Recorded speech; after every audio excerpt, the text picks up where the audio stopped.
चलेगा नहीं चलेगा, छीन न जनता के अधिकार अब नहीं चलेगा नहीं चलेगा, छीन न जनता के अधिकार अब नहीं चलेगा नहीं चलेगा नहीं चलेगा, काले कानूनों का राज अब नहीं चलेगा नहीं चलेगा, काले कानूनों का राज अब नहीं चलेगा नहीं चलेगा, छीन न जनता के। कहा गया था भगत सिंह के फांसी को रुकवाने के लिए, तब गांधी जी ने कहा कि यदि हम अंग्रेजों के साथ समझौता का शर्त ये बनाते तो ये अनैतिक होता है। देखिए, ये था गांधी जी का विश्वास। वो बोले कि यदि हम समझौता के शर्त इसको समझौता के लिए इसको शर्त बनाते तो ये अनैतिक होता, ये अच्छा नहीं होता। क्यों कहा गांधी जी ने? हम मानते हैं गांधी जी बहुत ईमानदार थे, गांधी जी बेईमान नहीं थे, गांधी जी दुष्ट नहीं थे, गांधी जी बहुत ईमानदार थे। परंतु क्यों किया गांधी जी ने ऐसा? जब भगत सिंह से शहादत दिवस पर गांधी जी को माला चढ़ाने के लिए कहा गया, कहा गांधी जी ने हम माला नहीं चढ़ाएंगे, क्योंकि भगत सिंह जैसे नौजवानों की जिस देश में पूजा होती है वहाँ गुंडागर्दी और अधपतन का जन्म होता है, ये गांधी जी ने कहा। मतलब गांधी जी के नजर में भगत सिंह गुंडा थे, भगत सिंह इस देश के राष्ट्रभक्त नहीं थे, ये कहा गांधी जी ने। जब खुदीराम बोस के शहादत दिवस पर बोलने के लिए कहा गया, हावड़ा कांग्रेस के मीटिंग में माला चढ़ाने के लिए उनके तस्वीर पर कहा गया गांधी जी को, गांधी जी ने कह दिया खुदीराम को कि वे ट्रेटर, वे लोग देशद्रोही थे। उसी मीटिंग में हावड़ा कांग्रेस के अध्यक्ष शरद चंद्र चट्टोपाध्याय मौजूद थे, इस देश के महान साहित्यकार। उस शरद चंद्र चट्टोपाध्याय ने कहा गांधी जी को, सरासर उसी समय खड़ा होकर मुंह पर कहा कि यदि उन्हें हिंसक होने के नाते खुदीराम बोस को आप ट्रेटर कहेंगे, देशद्रोही कहेंगे, तो मैं भी आपको हिंसक होने के नाते देशद्रोही कहूंगा। ये जो टकराहट, ये जो दो विचारधारा की लड़ाई, ये जो आप दो दृश्य आजादी की लड़ाई में आप देख रहे हैं, ये दृश्य किस चीज के वजह से था? जब आप गौर करेंगे कि ये दृश्य था दो तरह के स्वार्थ का, दो इंटरेस्ट का, दो वर्ग के स्वार्थ का। एक तरफ था इस देश का टाटा बिरला, इस देश का पूंजीपति वर्ग, उसका स्वार्थ, और दूसरी तरफ है उस समय था दूसरी तरफ इस देश के आम आवाम का स्वार्थ, मजदूर वर्ग का स्वार्थ, छात्र नौजवानों का स्वार्थ, आम जनता का स्वार्थ। आम जनता का प्रतिनिधित्व कर रहे थे इस देश के क्रांतिकारी लोग, भगत सिंह, खुदीराम से शुरू करके नेताजी सुभाष बोस तक, और इस देश के टाटा बिरला पूंजीपतियों का नुमाइंदगी कर रहे थे उस आजादी की लड़ाई में। गांधी जी सहित ये कांग्रेस के तमाम समझौता परस्त नेतागण इसी का हश्र है। आजादी का सारा फल मिला इन समझौता परस्त नेतृत्व के लोगों को, इन पूंजीपतियों के राजनीति में प्रतिनिधित्व करने वालों का। इसीलिए 1947 से ही इस देश में आम आवाम के साथ साजिश शुरू हो गई, पूंजीपतियों के इंटरेस्ट में सारा काम करना शुरू हो गया। इसीलिए 1950 का संविधान बना, संविधान में व्यक्तिगत संपत्ति रखने का अधिकार दिया गया। वही है सारे सत्यानाश का जड़, ये जो व्यक्तिगत संपत्ति रखने का अधिकार है, इसीलिए सारा भ्रष्टाचार हो रहा है। अन्ना हजारे जी बोलेंगे तो कैसे बोलेंगे? बोलने से भी क्या होगा उसका फल? संगठन नहीं है। और जो समझदारी के साथ लड़ाई होनी चाहिए, वो समझदारी भी अन्ना हजारे जी के पास नहीं है, इसीलिए लड़ाई का ये हद हुआ। अन्ना हजारे जी बहुत ईमानदार, गांधी जी बहुत ईमानदार थे, जयप्रकाश नारायण 74 में बहुत ईमानदार थे, परंतु लड़ाई का फल क्यों ऐसा हो गया?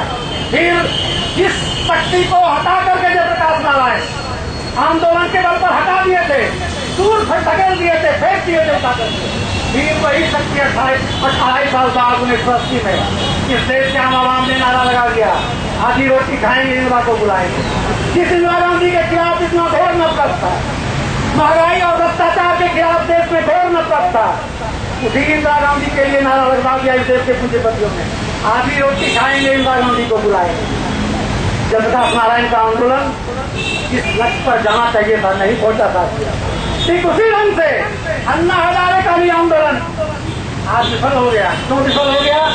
इसीलिए जब तक सही विचारधारा के आधार पर सही संगठन नहीं होगा, मतलब क्रांतिकारी संगठन नहीं होगा, तब तक ये जो षड्यंत्रकारी राष्ट्रता है, जो रात दिन बैठ के षड्यंत्र करता है इस दिल्ली के अंदर, आम जनता के खिलाफ रात दिन षड्यंत्र करता रहता है। आप सोचिए बिल गेट्स जितना कौन है, बाप है, इनका दादा है। ये जो राष्ट्रसत्ता में बैठे हुए लोग हैं, खेलने वाले कौन है इनके?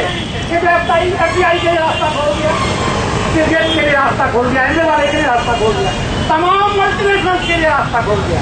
क्यों? इस देश का आवाम से क्यों लेना नहीं है? इसके पैर को पकड़ करके ये वोट लेता है। वोट के समय गली गली चप्पा चप्पा हर जगह जा करके हाथ को मना करके वोट लेता है।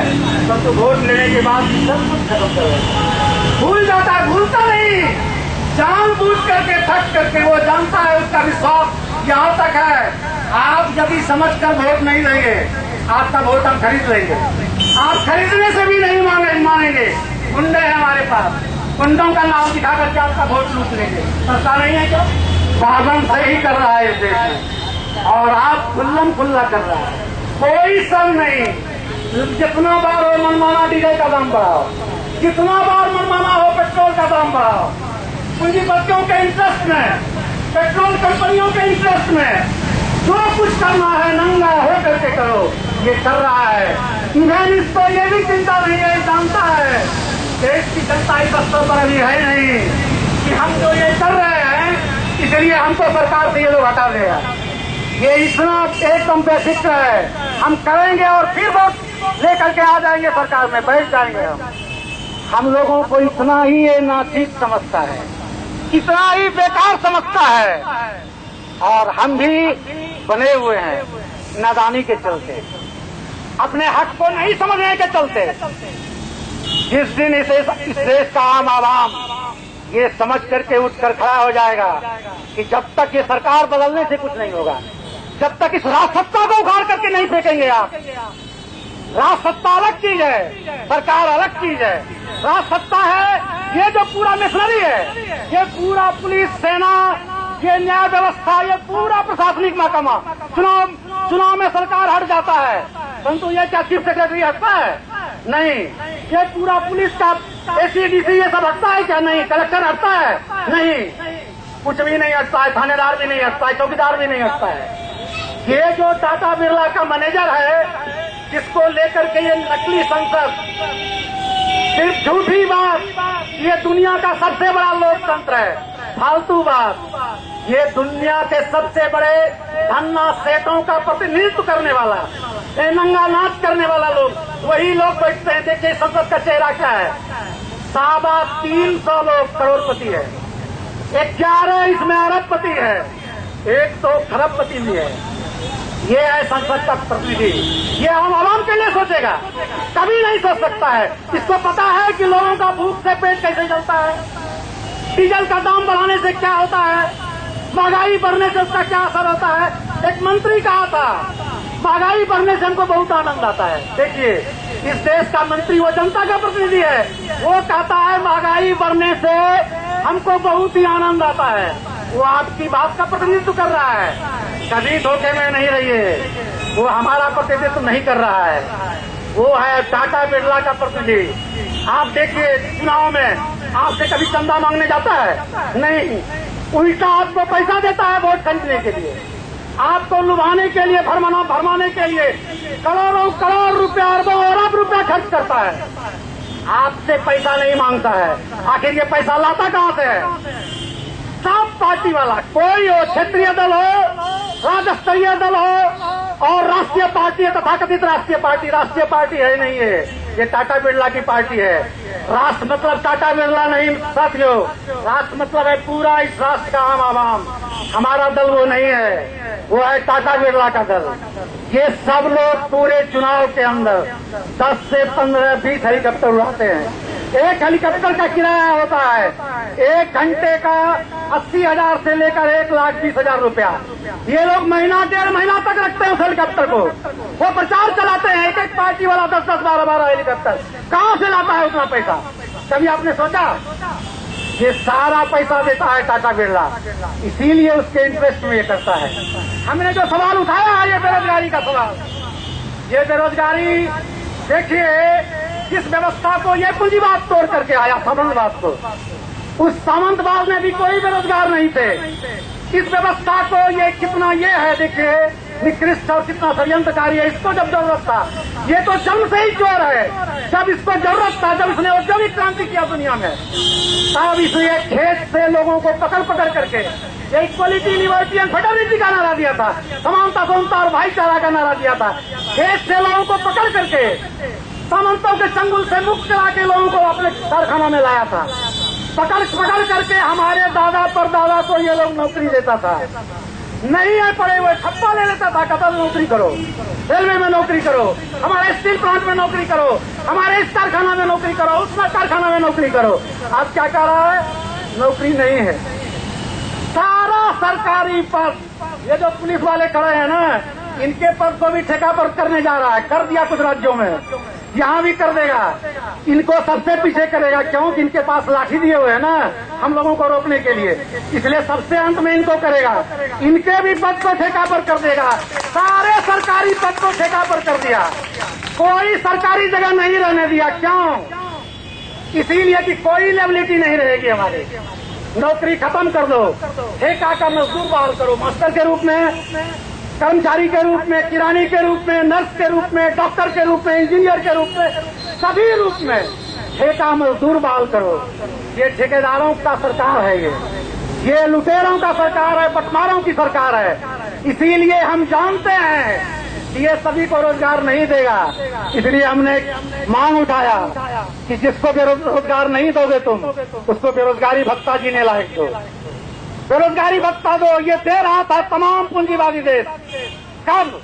जब सोवियत रूस दुनिया में ताकतवर ढंग से खड़ा था, जब सोवियत कैंप खड़ा था, तब सब पूंजीवादी सरकार समाजवाद के डर से अपने को कह दिया क्या लोक कल्याणकारी सरकार है हमारे यहाँ।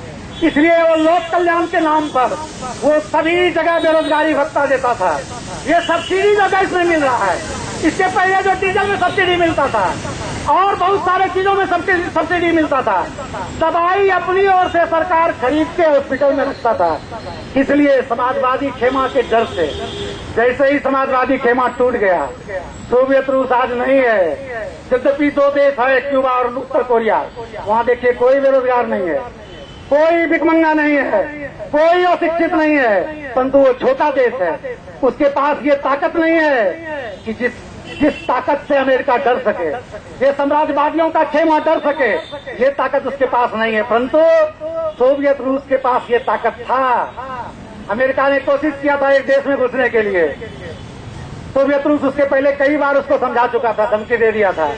आखिर में जब नहीं माना था तो उसने एक नक्शा जारी किया था और उसको दिखा दिया था कि देखो तुम्हारा जो दो कुख्यात, तुम दुनिया के साम्राज्यवादियों के सरगना हो ना, तुम्हारा दो कुख्यात सेंटर है, एक है पेंटागन और दूसरा है व्हाइट हाउस। ये दोनों हमारे मिसाइल के निशाने पर है। और एक नक्शा जारी कर दिया। अमेरिका चुपचाप, ये बांग्लादेश के मुक्ति के समय चुपचाप अपना बेड़ा लेकर लौट गया, कुछ नहीं बोल सका, कुछ नहीं बोल सका। बाद में पहुंच करके कहा कि हम यूएनओ से ये मौका चाहते हैं, 30 घंटे का समय चाहते हैं हमें, कि यदि मुझे समय मिले तो मैं सोवियत रूस को सबक सिखा दूंगा। सोवियत रूस ने कहा कि तुम यूएनओ से मांगते हो 30 घंटा का समय, वो तुम्हारा चट्टा बट्टा है। मैं इस देश के शांतिकामी लोगों से मात्र 30 मिनट का मौका चाहता हूँ। तुम्हारा ये दोनों कुख्यात का चढ़ गए, पेंटागन और व्हाइट हाउस दुनिया के नक्शा में रहेगा ही नहीं, ये मिट जाएगा, एकदम मिटा देंगे, 1 मिनट में मिटा देंगे। वो सोवियत रूस नहीं है, इसीलिए ये लोग इतना बेलगाम हो गया। परंतु ठीक इसके विपरीत साथियों देखिए, उसी अमेरिका के, ये क्या नाम है, उसी अमेरिका के अंदर उसका जो सबसे ज्यादा ये जो क्या नाम है रुपया भेजने और ये जो सट्टा का जो अड्डा है उसका वॉल स्ट्रीट, उसको 17 दिन तक उसकी जनता ही ने कब्जा करके रखा। नहीं, दुनिया के कई मुल्क में सभी अपने अपने सेना अध्यक्षों के खिलाफ, अपने अपने नेताओं के खिलाफ, अपने अपने राष्ट्रपति के खिलाफ, अपने अपने प्रधानमंत्री के खिलाफ लगातार आंदोलन चला रहे हैं। किस लिए? लोगों को रोजगार नहीं मिल रहा है, महंगाई नहीं घट रही है, भ्रष्टाचार चरम पर है। ये सवाल सिर्फ हमारे देश का नहीं, पूरी दुनिया का सवाल है साथियों। पूरी दुनिया में लोग लड़ रहे हैं, वहाँ अन्ना हजारे जी नहीं है, लड़ रहे हैं लोग, लड़ेंगे लोग। अन्ना हजारे जी पीछे हट गए, उनका संगठन को पीछे हटना ही था। हमारी पार्टी ने, हमारा संगठन ने पहले ही कह दिया था, उनके साथियों को बुला करके, उनसे मिल करके उनको कह दिया था कि आप जो ये लड़ाई छेड़े हैं, जिस राज सत्ता के खिलाफ आप छेड़े हैं, वो आसानी से आपको ट्रैप में ले लेगा। इसके सब षड्यंत्र को आप नहीं पहचान सकेगा। वो पहचानने के लिए चाहिए जो विचारधारा, और उसको काटने के लिए जो चाहिए संगठन, वो आपके पास नहीं है। वो काट सकता है सिर्फ एक क्रांतिकारी संगठन, वो है इस देश के महान क्रांतिकारी, आजादी आंदोलन के महान राष्ट्र नायक, जिनको अंग्रेजों ने फांसी दे देना चाहा था, कॉमरेड शिवदास घोष, जिनकी तस्वीर है ये लगी हुई, तो कोटेशन भी यहाँ है। वो अनुशीलन समिति के सदस्य थे खुदीराम बोस के संगठन में। अंग्रेजों ने उनको पकड़ लिया था, 3 साल तक जेल में रखा था, फांसी देना चाहा था, क्योंकि वो लोग एक क्षेत्र को मुक्त कर देना चाहे थे, परंतु अंग्रेज ये प्रूव नहीं कर सका कि सचमुच में बम वही फूटा था। वो फांसी से बच गए।